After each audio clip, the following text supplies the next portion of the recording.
option available on Teams. So you just have to click the option on your menu bar. So for anyone who would find that a much better way to digest the things that we're saying and the information, you can get a live transcript. And if you've got any technical issues during the event, please just flag it in the chat. The Good Thinking team are on hand and they'll do their best to help you. So yeah, just let us know if anyone's struggling with anything. It's not always possible to fix it. Sometimes it's a problem your end, but we'll certainly try. So that's great. So that's the sort of starting welcome. So I'll move on to talk about why we're here today. So next slide, please. Okay, so today is Great Mental Health Day. It's a really fantastic opportunity for communities across the capital to come together to talk about how you support your mental health and well-being, and to celebrate the great services, groups and initiatives that we're doing locally. So and I think it's really important to come together at this point, because this year has been, I think, incredibly tough for everybody. We've had the cost of living crisis, which is adding pressure to everyone's daily lives, is taking a toll on mental health of Londoners. And the winter months are challenging anyway. We've got shorter days and cold temperatures. So that all confounds to really meaning that people might struggle during this period. And there's also been high COVID rates and flu rates. People have been really unwell, so there's lots of reasons to not be feeling very cheerful. But it's it's in those sort of dark days that our friends and our families and our local communities, our colleagues and workmates really help us pull through and bring that richness and fun into our lives. So but that's why this year's theme for Great Mental Health Day is celebrating the power of community kindness. So with that in mind, Good Thinking want to celebrate the vital role that we all play in looking out for those around us. And today we're really excited to be launching 2 quick guides to help you support those people around you who may be struggling with their mental health. Next slide, please. So before we kind of get into the kind of what's in those guides and the content of the things we're going to share with you, we thought it might be quite nice to do a quick poll. So on your screens, you'd probably be seeing a quick poll. You need to just scan the Slido or Google Slido and use that QR code or and type it in. It's a really quick and easy thing to do. So if you get your phones out and pop that in, we've got one question for you all, which is, what do you think is the biggest barrier to talking about mental health? And we'll see the results of this poll on our screen. So now if you think there's something missing in this poll, and we've not put the right options on there, you think there are other barriers to people talking about mental health, you can share those too in the chat. So let us know. There's a huge range of reasons why people struggle to talk about their feelings. So do have a go at that poll. Let's see what people are saying. It popped up. There we go. So the main ones that people are going for, feeling that you might be judged, not knowing how to start a conversation. I think that's right, isn't it? And it's funny, isn't it? Because 1 in 4 people will struggle with mental health. We've all struggled with mental health at different times in our lives, and for so many varied issues. But I think people still feel a sense of shame and stigma. And that's something that we really need to support people to kind of break through when we see that they're struggling. Fantastic. Okay, I think we've settled the poll. And it is clear, yeah, fear of being judged seems to be the most challenging ones. But in the chat box, we've also got people saying, don't want to make things worse, and discrimination being a burden. Yeah. So there are lots of barriers, and we hope that some of the guides that we're going to share with you now and the ways of opening up conversations might really help you with those around you, help them talk about mental health. Okay, should we move into the next slide? Okie doke. There we go. So I'll tell you a little bit about what these guides covers, but it's incredibly important that we talk to each other and we check in with people regularly and that we show them kindness and compassion. That can make all the difference. It can even save lives. So taking that time to recognize people's challenges and taking that time to show compassion and kindness can make a huge difference. And that's why Good Thinking are launching 2 quick guides to help you with this. So we have a guide to help you support friends and family and those in your local communities. And then we have a guide that's going to be used in the workplace to help with supporting teammates and colleagues. So we're going to talk you through the 3 simple steps that you can take to help friends, family, colleagues, and others around you who might be struggling with their mental health. Next slide, please. So the first step, as we've seen from the poll, is that there are so many barriers to talking about mental health. And I'm sure you're all aware that people have often sort of tried their best to hide it when they're having a really hard time. So it can be difficult to know if a relative or friend or someone else in your community is struggling with their mental health.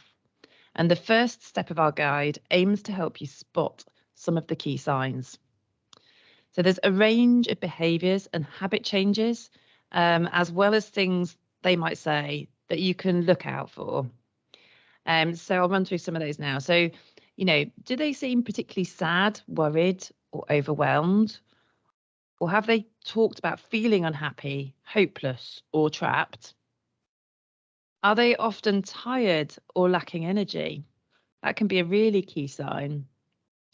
Do they find it hard to control their emotions? So perhaps they're more irritable, restless, tearful, or extremely happy or excited can also be like a sign of a big change in someone's life. Yeah, are they experiencing physical symptoms regularly, like headaches and tummy aches?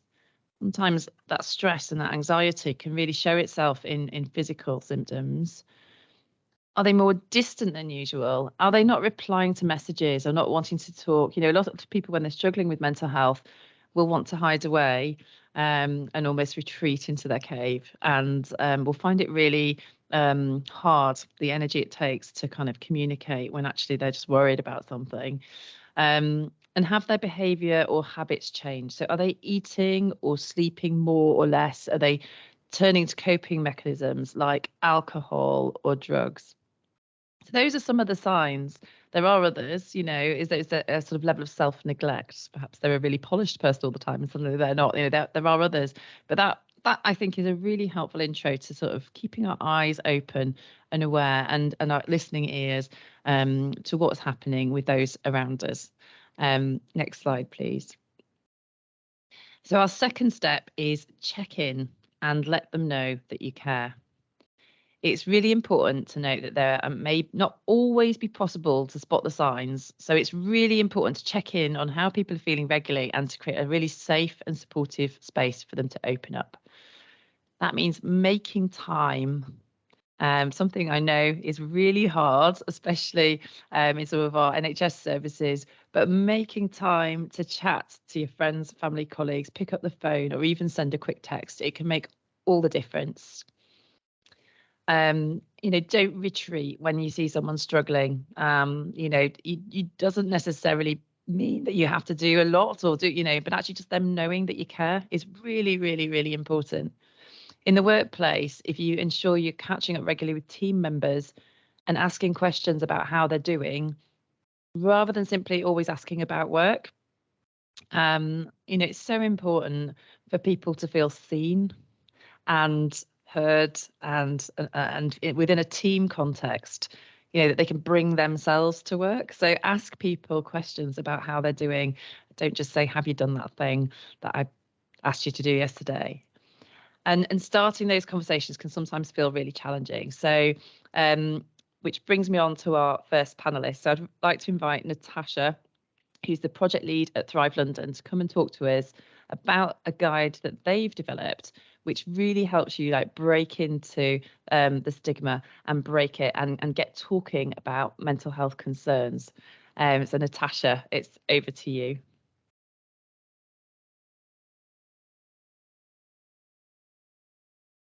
Hi, Gemma. Hi, everybody.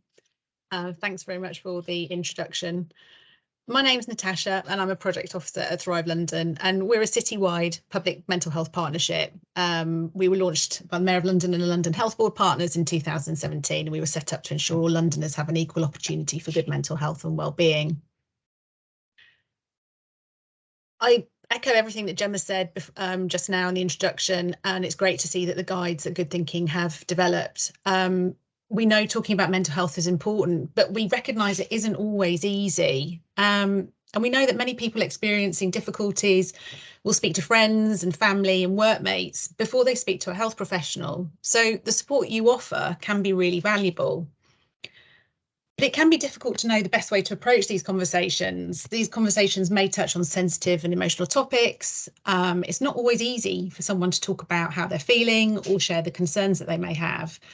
And we don't always have the answers. So simply giving someone space to talk and listening to how they're feeling can be really helpful. So during the pandemic, we worked with community leaders and psychologists and public health specialists, Dr. Pamela Nicky, to create a conversation starter resource.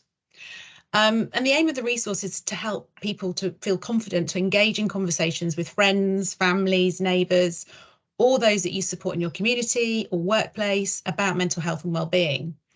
And the resource also outlines what support and advice services are available, which can offer professional help if needed. As we know, most recently, the increased cost of living pressures are putting significant pressure on many Londoners, and the financial pressure is likely impacting on people's mental health as a result. So what we've done is we've updated the suggested prompts and questions and useful information available to support good mental health and wellbeing, and also financial worries. And the resource is called SIGNS, and you can see it in the slide now. And it stands for Situation, Initiate, Guide, Nudge, and Support. And Support and Signpost. And it's really a guide to help encourage a gentle and supportive conversation. So if I take the first letter, for example, S, and that stands for situation, what we do is just suggest finding a situation to find some common ground. It could be a recent, current, or future event that means something to you or to you both. But also, if you're struggling with how to start the conversation, we've suggested some prompts and some questions, such as, I know lots of people are finding things difficult at the moment and wondering when things will get easier. How are you doing? So we'll share the resource with you in the link, and we really hope you can use the SIGNS framework to note down some of your own ideas for how to start, maintain, and close a conversation about mental health. And as I said, I've given you the first example of situation, but you'll find plenty of examples through Initiate, Guide, Nudge, and Sign and Signpost. If you've got any other questions or feedback about the resource, then please just get in touch with us and we'd be happy to chat further. And as I said, all the details of the resource are on our website. But before I also hand back over to Gemma, if you'd like to learn more about supporting others, we've also offer free online training, which is also available via our website, and we'll put the links to the training in the chat. And those training offers are around 3 areas. One is around mental health awareness, the second is around trauma-informed practice, and the third is around core conversations, how to help others through tough times. We'll also put a link into our Great Mental Health Day activities that we've got going on today, and the interactive map for what's happening across London today as well. So Gemma, I'll hand back over to you. Thanks, Natasha. I was very saddened to read in the chat box, Anita, the experience you had when you had those changes and you felt that people bullied and judged you. And you know, I hope that these guides will help prevent that in the future. So it's really important that we all champion them. And that was a fantastic overview of the SIGNS document that will really help you start conversations. So important in the workplace. So moving on then, we have, sorry, just losing my thread a little bit. Just give me 1 second. So we're going to move on to step 3. There we go. This step is all about then, you know, you've opened up a conversation, you've recognised the signs. How do you help people get the support that they need? So the final step in our guide is to help people find that support and signpost them to a range of help and advice and resources available. And the really key thing to tell people is that the good thinking resources available online are completely free of charge. They're available to all Londoners. We wanted to make sure, much like the NHS, they're free at the point of access. And there's some really rich resources on there. So I'll tell you about that now. So next slide, please. So the support available through good thinking it is, as I say, it's been rich. It's been developed over 5 years. So last year we celebrated our 5th anniversary as London's free digital mental wellbeing service. And we're really proud to have helped over 700,000 people find their own path to better mental health, supporting people with the most common mental health conditions like stress, anxiety, low mood, and sleep. Good Thinking is a really unique service because it's available 24/7 and all of our resources are NHS approved. So NHS clinicians have given us the best input and advice possible to get these guidelines and resources just right. It's really inclusive and accessible, and it enables people to find the tools that work best for them. So we've got a range of vast options on there. You know, there are free apps, NHS approved, independently assessed apps. There's a clinically validated self-assessment tool, so you can work out, or you can sit with somebody and help them work out. Perhaps, you know, they need a bit more support with digital tools. You can help them work out kind of, you know, what are the key issues that they're struggling with, so that they can get a sort of a navigation through the site and the best resources for them brought to the surface. There's some quick quizzes for tailored support recommendations. There's also, and I love this, the printable workbooks and guides, because sometimes people don't want to go to digital site, but I've sat with somebody who experienced it was kind of like a knife attack thing in London. They suffered trauma. There was a printable workbook guide that you could work through with somebody. So you can print things off and you can kind of actually sit with somebody and you can sort of coach them through the questions really easily. And they're all, as I say, really approved by the NHS for that purpose. There's lots of advice articles with tips to boost mental health. There's loads of blogs and personal stories. And then the other thing I really like is podcasts. So my friend's daughter was struggling with personality disorder and her family were really struggling with how to support her.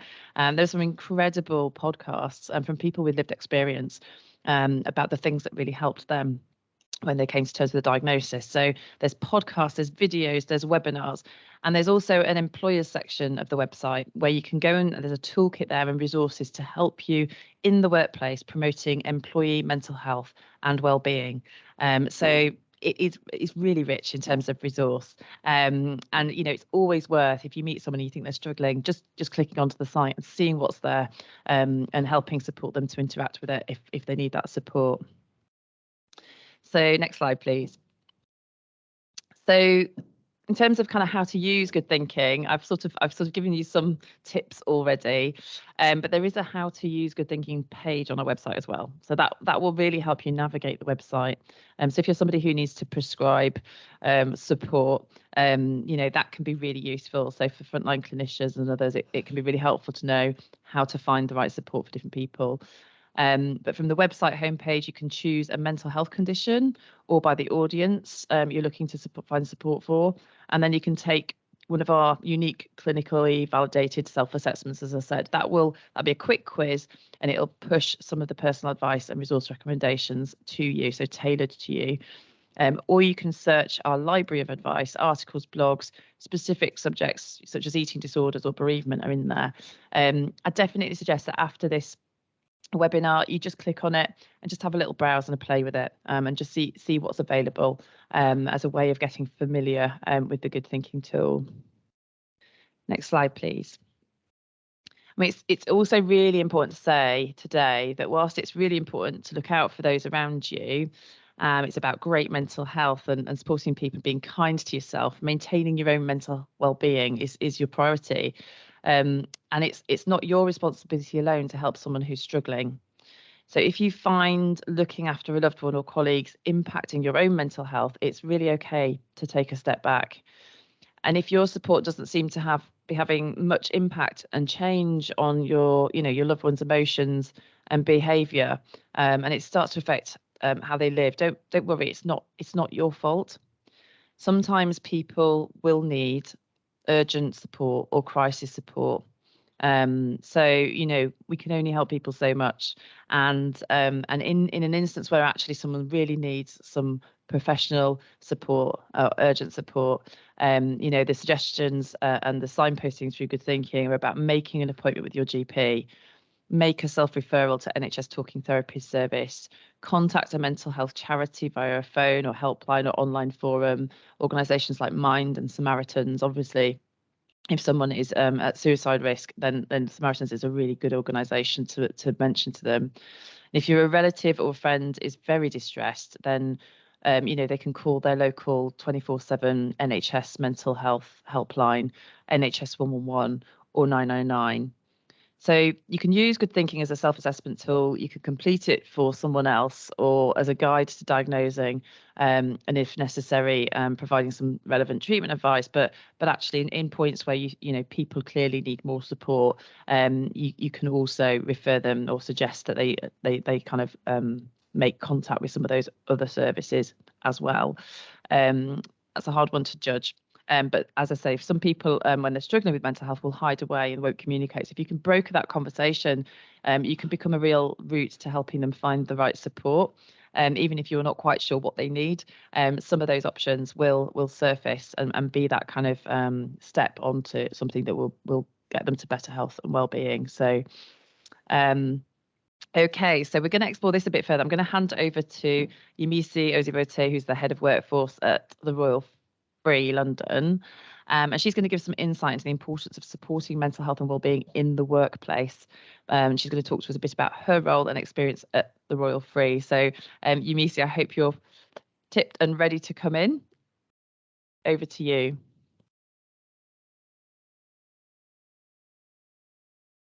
Hi, everyone, and good morning. My name is Yemisi Osibote, Head of Workforce at Royal Free London NHS Foundation Trust. I just want to share with you the work we've been doing in the trust around well-being. So during the pandemic, we had a wide range of support, and that covered physical health, mental health, financial well-being, and emotional and psychological support for our staff. And that involved people being able to access one-to-one support from a clinical psychologist or a team-based support, which is also led by a clinical psychologist. And we really got a lot of help also from our charity and government funding. And really, we are quite determined that the culture of well-being in the trusts will keep on being robust. Next slide, please. In my role, having managed occupational health, one of the things that I quickly learned, you know, in terms of 15 years of experience is really important to listen and to allow people to able to share their pain and to listen non-judgmentally. So when we think about physical health, it does have a big impact on our lives, on our mental health and well-being. So we do really try our best to encourage our staff to, you know, be active. We have Rec Club, which has swimming pool, which has a gym on Royal Free site, for example. We have occupational health physiotherapists, which is a full-time role. We also have other support within the occupational health. And I do look at some of the chats earlier where somebody felt, you know, they don't want to go back into OH. It's really important for us to make sure our staff are trained and continue to actually be trained in mental health first aiders. So we do have a lot of training around mental health first aiders in our trust, and that has really helped with regards to peer-to-peer support. Next slide, please. It's important to also note that we're going through a really hard time in the country. Financial support can have a really big strain if you don't get it. And with the financial crisis, we have a lot of schemes and we try to spread the awareness and the promotion of these through staff health and wellbeing events. And we've been having those last year, we've started again beginning this year. We go around like a roadshow, have them across sites. We bring in internal departments who are dealing with anything to do with health. We also look at external agencies that also provide access and support for health. Then we make sure that we link up with for example, our staff networks, because it's really important when we're talking about who supports you, who can you go to, who do you feel that you can talk to and they will have the time for you, who is there, who is kinder to you. And so we really do have a very robust staff networks. We have the Women's Network, we have the Ability at the Free for Disability, we have the BME, and we have the LGBTQ staff network. And they're cross sites, so they do really help our staff to have that safe space that they can come into and talk about their needs at any point in time. Next slide, please. Okay, so one of the things I really wanted to talk about just before we go into the Slido is let's just think about how we approach each other. We work in a very big trust. We're 11,000 staff strong, but it's so important that people may feel very lonely. And maybe sometimes when they come to work, that's the only place where they are having interaction with other people.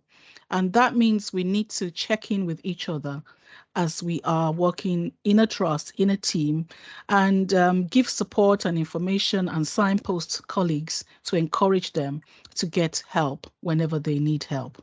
I'll stop there and hand over to Jemma. Thank you. Thank you, Yemisi. And something popped into the chat there about the wonderful work at the Royal Free. And as an organisation that's hosted by the Royal Free, they are fantastic. So and Yemisi's team, the leadership she brings to wellbeing at work has been really important in that. So we're benefiting from that at the moment. Okay, I'm going to move on then. We're going to just do a quick another Slido. So grab your phone. Maybe go back to the QR code, or it's there you go, QR codes on the side, on the left hand side of the screen, or you can just type in the number if you Google slido.com. So what are your tips for boosting mental well-being?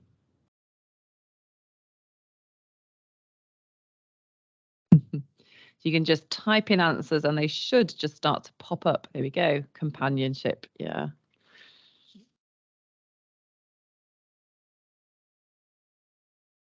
Exercise, walking, nature, mindfulness, running. Yeah, so some incredible tips. And I guess we kind of all know that these things work for us, but for some reason we don't incorporate them into all of our lives, do we?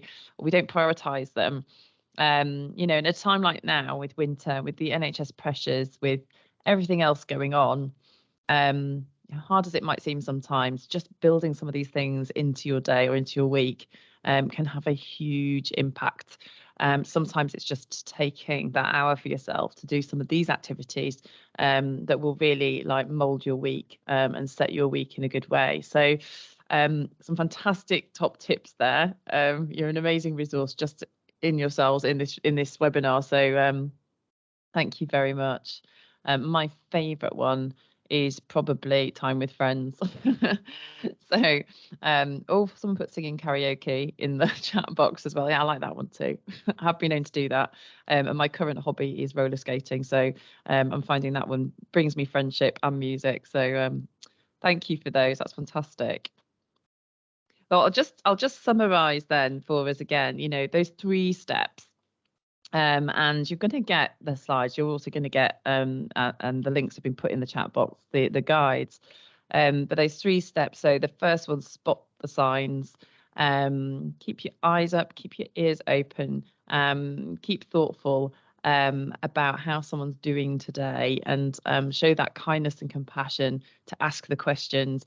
And then we have that step 2, check in and let them know you care.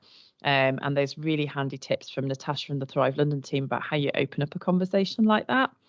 So you don't have to feel awkward. You can practice it and get into the sort of usual sort of business of doing that more regularly with your teams, not just talking about work.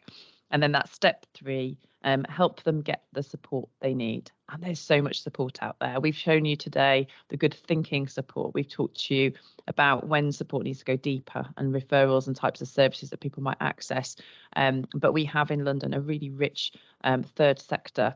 People like Rethink, Mind, we've talked about the Samaritans. There are so many organisations out there that people can seek support from as well. So really just wanted to mention all of them too.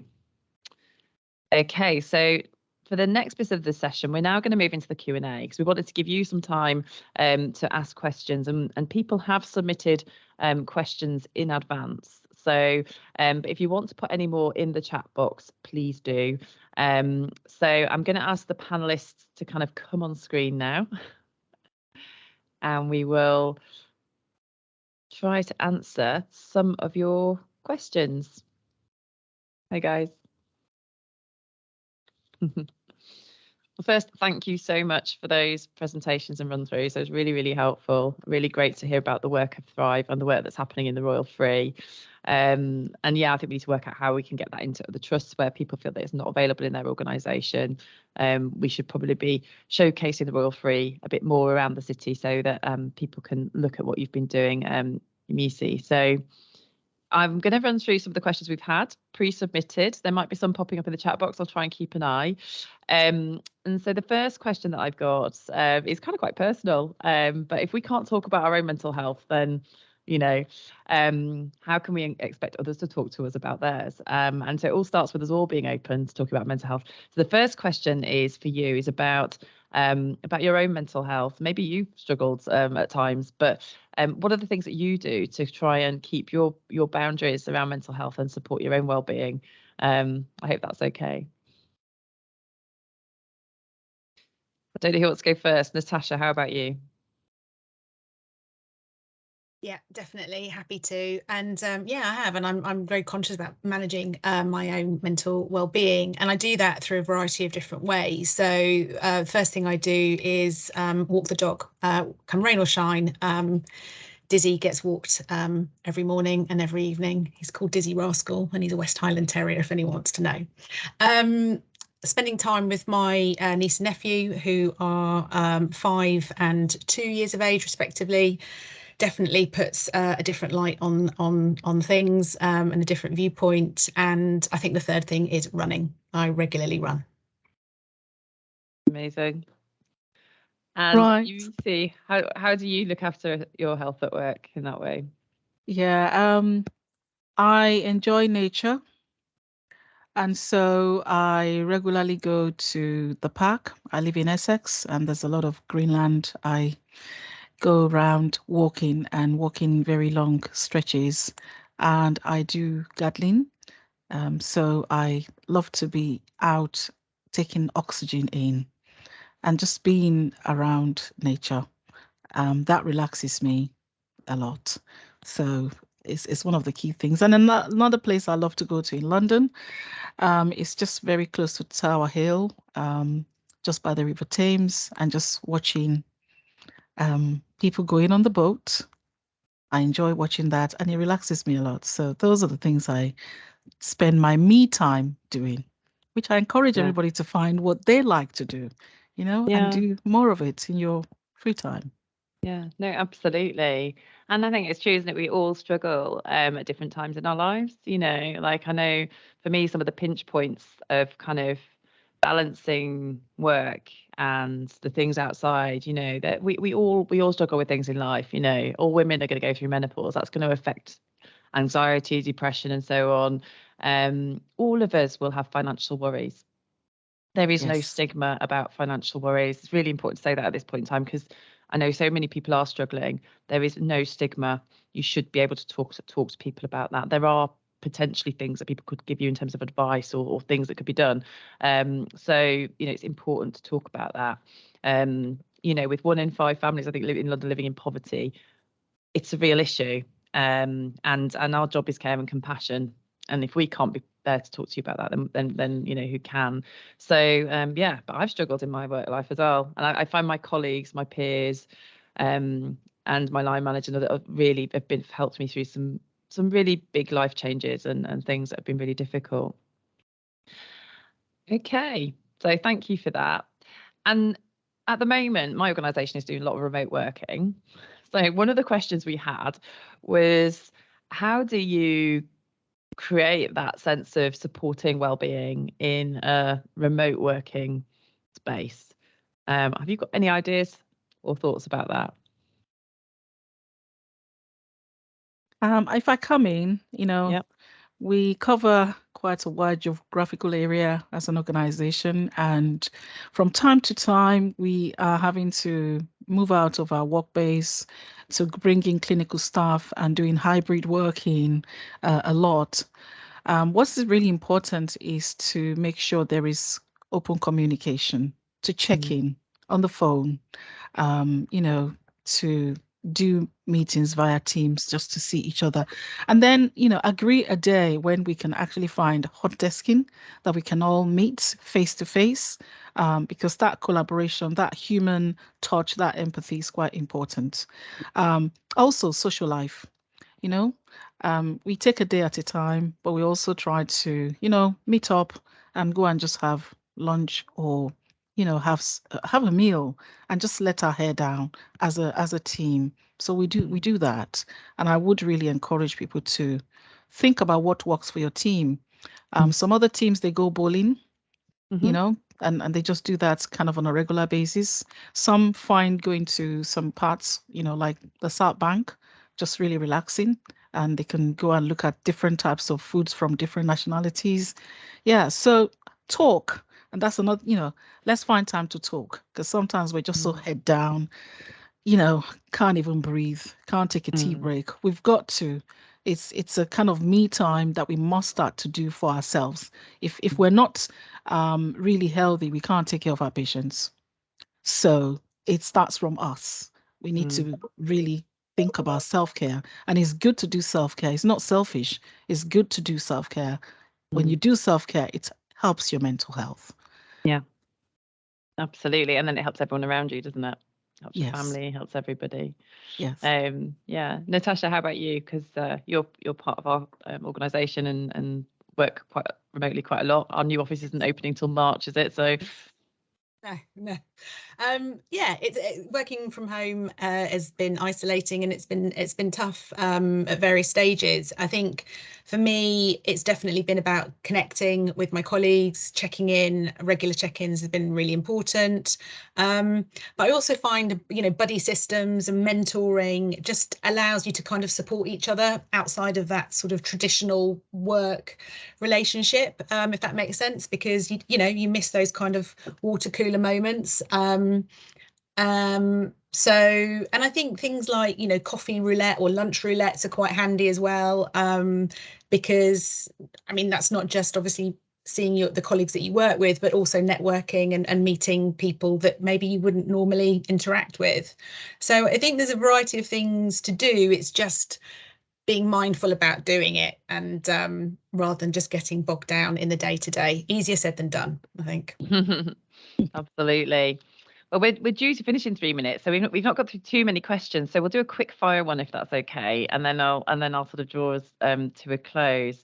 Someone's asked what lunch roulette is, Natasha, in the chat box. So you might want to. I don't know if you've got the chat box. You can let them know, or we can let them know afterwards. And but yeah, one of the things I guess that came up was just like, what is there for children and young people? So we've talked a lot about adults and grown-ups and people in the workplace, and we focused a lot today on grown-ups. And I just wanted to quickly say that there is a set of guides coming out for children and young people and for parents and carers. And that's going to happen in the week of the 6th of February when it's Children's Mental Health Week. So that will be coming. That was a key question that came into us. But yeah, the other question I suppose is obviously, can you be over helpful? Some people think, is there a danger that by being over helpful, I don't know, maybe it creates an extra pressure in your own life, or like, or you're not gonna, be a specialist. Why should you give advice? quick fire answer to that before I close. Very quickly, I would say know your boundaries, know yourself, give people space.